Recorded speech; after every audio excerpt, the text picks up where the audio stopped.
మన రక్షకుడైన యేసుక్రీస్తు నామమున అందరికీ వందనాలండి.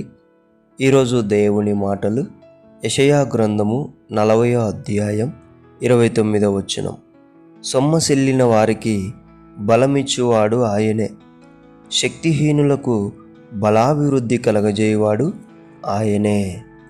ప్రియమైన దేవుని బిడ్డలారా, మనం ఏదన్నా పని నెరవేరకపోతే సొమ్మసిల్లిపోతాం.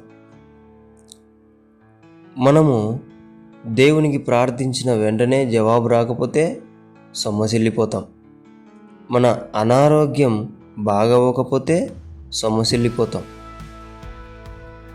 ఏ విషయంలో చూసుకున్నా చిన్నదానికి పెద్దదానికి శక్తిహీనులుగా మారిపోతాం, సొమ్మసిల్లిపోతూ ఉంటాం. అయితే దేవుడు మనతో మాట్లాడుతున్నాడు. చూడండి దేవుని బిడ్డలారా, సొమ్మసిల్లిన వారికి బలం ఇచ్చేవాడు ఆయన మాత్రమే. శక్తిహీనులను బలవంతులుగా మార్చేది ఆయన మాత్రమే. కాబట్టి నీవు కృంగిపోయినప్పుడు, నీవు బలహీనపడినప్పుడు, నీవు సొమ్మసిల్లినప్పుడు ఆయనను ఆశ్రయించు, బలం పొందుకో, శక్తి పొందుకో. బలవంతునిగా, శక్తిమంతునిగా నీవు దేవునిలో ఎదుగు. ఆమేన్. దేవుడి మాటలను దీవించునుగాక. ప్రార్థించుకుందాం. దేవా, నిన్ను స్తుతిస్తున్నాను, గణపరుస్తున్నాను.